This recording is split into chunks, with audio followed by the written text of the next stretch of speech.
領域展開。無料空所。 What's up, YouTube? It's your boy Patrick here, and today I want to talk to you guys about the One Punch Man game that came out in 2020. Some of you may remember this game, some of you may not remember this game. You know, I think it's kind of like 50-50, honestly. Some of you, a lot of you may remember this game, some of you might just don't want to remember this game. This game was annoyingly fun, honestly. It had its ups, because, you know, you had your favorite characters from One Punch Man, where you could just play as, like, the terrible Tornado. I think that was her name. And then you had Saitama, and then you had Genos, and then you had all the other heroes. Like, I don't even know, what's King in this game? I can't even remember, honestly. Recently, what you guys looking at is gameplay that I played the game recently. I came back, and I didn't have all the characters. So, I couldn't see the entire roster. I should have just looked it up to see what was on the roster, but I didn't look at all the characters. And I played with the characters I had, you know, and now I also remember that I only played this game for a week when I bought it. I bought it back in 2020, around the time the game came out. It was fun for the first week, but I realized one thing very quickly. Just like, kind of like the Storm games, just like any other Bandai game. It was another arena fighter with 3v3. It was like, it was very uninspiring. Just leave it at that, honestly, because I don't want to get too deep into this game, like, because I didn't even play the story, honestly. Well, technically, I did. Technically, I did. I had my own character and everything. In this game, you create your own character. You become your own hero. You know, it was fun to create your own hero in this game, but I played the story, and honestly, I got bored of it. It was not fun. I gotta be honest with you guys. It wasn't fun back then, and I tried it again, and it wasn't fun now. Man, and it made me realize why I quit playing this game in 1 week. Literally, it wasted no time at all. It's not like this game was terribly bad, but it was just so boring. I mean, just keep it at that. It was boring. I mean, the game wasn't awful, but it wasn't great either. And it was annoyingly fun because when you play Saitama, and if you guys ever play, I played online, but the server was still on and stuff, and I got into a match with somebody. You know how, well, in this game, let me give you a quick rundown if you haven't never played this game, you don't know about this game. Alright, Saitama is in this game, the One Punch Man, and if you choose him, you can't immediately just play as him. As you can see right now, Saitama is running towards the battlefield, and basically you gotta hold out until that point, or win the battle before he gets there. Alright, most people ended up just basically playing defense and guarding him most of the time. Now, if you get perfect blocks, you know, and perfect counters, you will speed up that timer. He will get there a lot faster. So, but in most people's cases, what I remember playing online is that most people would just block most of the time and just guard. Because once Saitama hits the battlefield, it's game over. You can't do nothing to him. You can't kill him. You can't move him. He's literally indestructible. And I'm not kidding. He's the One Punch Man. No holding back whatsoever. He's accurate to a teeth. Like, you cannot, just like in the anime, you can't hurt him, bro. It don't matter what you do to him, you can't. Well, I tell you that, you technically can hurt him. I actually did run a couple of tests just to see what could and could not hurt him. 2 things I learned that could hurt him. 1, another Saitama. 2, if you use the ultimate, it doesn't do much, but it does like a tiniest bit of damage to him. Tiniest bit. Even as being generous to the opponent, honestly. And anything else doesn't do anything to him at all. Also, you have another version of Saitama called Dream Saitama. In the anime, there was an episode where Saitama had a dream and he got beaten, and basically that's where that version of Saitama comes from. Now you know. If you don't know, if you know, now you know. Alright, so you get to that and you counter that, and then you counter that 3-4 matches back to back, and it gets to the point where, like, you don't choose a match without not having Saitama on your team. You just don't, because people are going to have him on their team regardless. It was a crazy matchup, especially when you got 2 Saitamas. And if I remember how it went down, it's like whoever can just do the most damage to the other Saitama first is the one that dies, because you're both indestructible. So it's basically just, you can keep duking it out until one of you die first. So you just have to keep going at each other non-stop. All right. And also, my biggest nitpick about this game is the whole thing. All right, if you get knocked down, which you about to see, you see that right there, that little crouch shit that you just be sitting on the ground where you can't move for like maybe like 2 to 3 seconds is annoying. It's very annoying. It's very annoying. I'm not sure who thought that was a good idea. I mean, of course, there's been cases like in Dragon Ball Sparking Zero, you get knocked down and you're on the ground, but you can just press the buttons on your controller and you get right back up, right? That's not the case in this game. You're on the ground, you're just sitting there for the 2 or 3 seconds, all right? That means your opponent can run up to you and keep spamming square button and keep hitting you, which means they probably gonna get a hit first off of you before you even be able to get a chance to counter. I guess it depends on what character. Some characters are slow with their like hits, so those characters may take some time to get the hit off. But if it's a fast character, like the terrible Tornado, like somebody like her who could keep spamming like fall away attacks and doing tornadoes like that a long time, then she's gonna hit you. Like as soon as you get up, you're gonna keep getting hit. It's very annoying and it's very pain in the ass. All right. Also, there's this thing when you're when you're back in the city and you just go down to a random street and I just randomly go into a story mission. That happened to me. Not sure why I went to a random story mission. I did. I'm not sure if that was because I had accepted a mission before I quit playing the game and it just never completed it, but I don't know if that's just even a thing. All right, I just know that random missions just kept happening to me.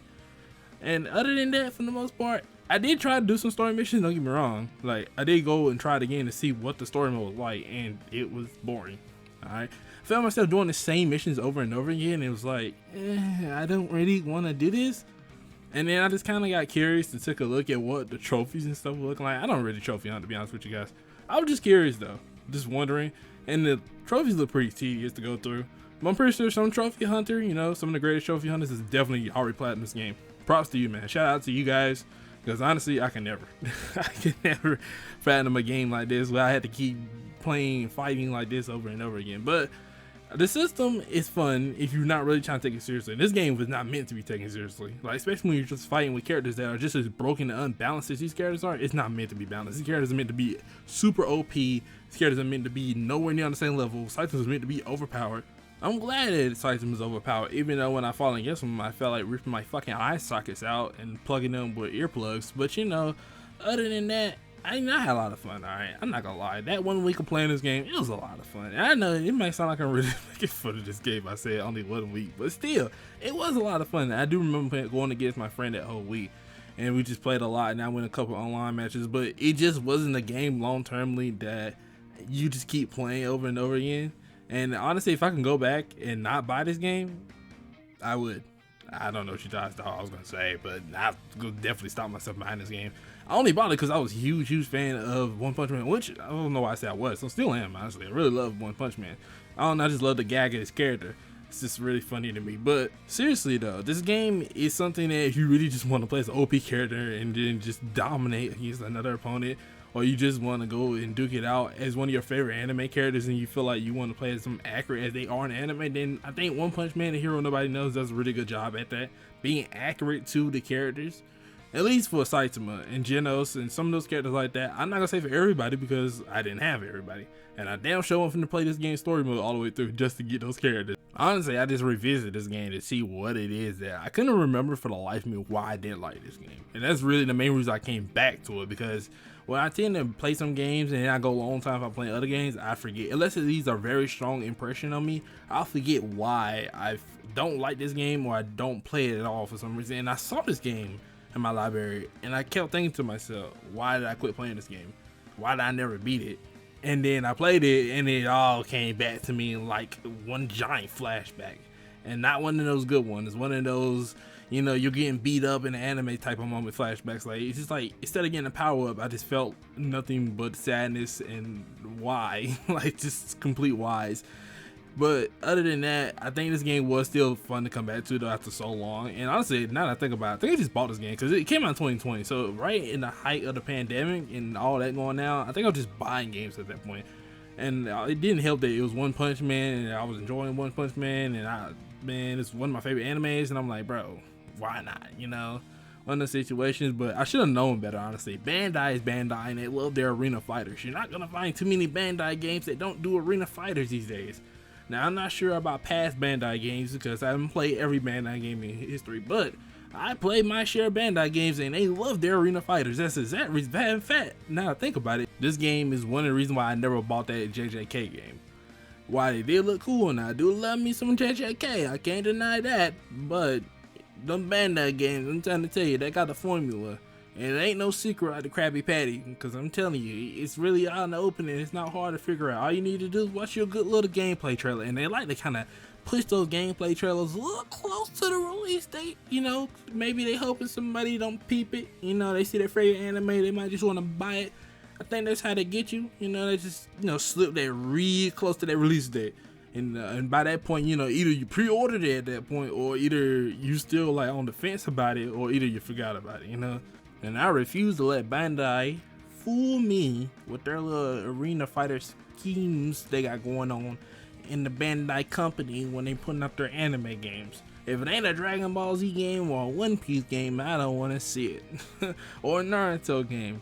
Because those are the only 3 franchises they do different sort of genre games for, honestly. If it's anything else, they just arena fighters. And that's obviously sad. You'll think stuff like JJK that try to get more creative with, or even One Punch Man. Well, then again, One Punch Man I always felt like one of those franchises. While on paper, it sounds like it will translate well to video games. On the other hand, One Punch Man is broken, honestly. Saitama is a broken character, but you can't have a game without him. You gotta have him in a game. So this is the result, honestly. I think there's ways they could have gone about it. I see somebody made a good point, because I kind of just decided to go in to see what people's thoughts were on this game, and I was kind of curious about it.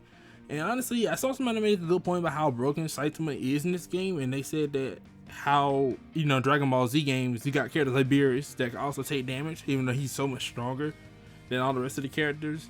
But then it's like, I don't know if that really works well for somebody like Saitama. I feel like Saitama just kind of has to be broken because that's part of his character. And Beerus is a god of destruction. He is stronger than most of the Z fighters. Beerus case, in Dragon Ball Z World case, you can kind of make the argument like something like Fighter Z would be more balanced. You know, they try to balance the characters out despite how overpowered they really are. You know, they try to make a balanced scenario with that. You can't do that with Saitama. He's the One Punch Man. That's the whole thing about him. He's One Punch. You can't really balance somebody's whole gimmick is One Punch, you know, other than if you're just going to try to reduce the One Punch power, then that doesn't make him Saitama anymore because he's One Punch Man.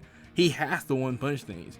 You could say he doesn't have to, but let's be honest, guys. Would you really want to play with a Saitama video game character who doesn't One Punch things? Because that's the fun in him. That's the whole joke, is that he just One Punches everything. There's nothing he can't One Punch. Honestly, it's fucking hilarious in anime, but in video games it can get annoying because when you're going against opponents and they're doing it to you and they're One Punching and they can't take any damage, that's not fun. You know, in a way, this is kind of like the same fear of what people have in a Superman game. You know, if you play Superman, people kind of feel like this will be the case, even though Superman doesn't just One Punch everything, but still like the invulnerability type of scenario. Superman can be hurt, but he ain't gonna be hurt by your average criminal, you know, unless you got the kryptonite and whatnot. But all I mean, say hello, folks. Thanks for watching. Hope you guys enjoyed the video. Like the video, size of the video. Tell me what you think. Comment below. Spectro is honestly crazy because this game almost feels like a dream? Huh.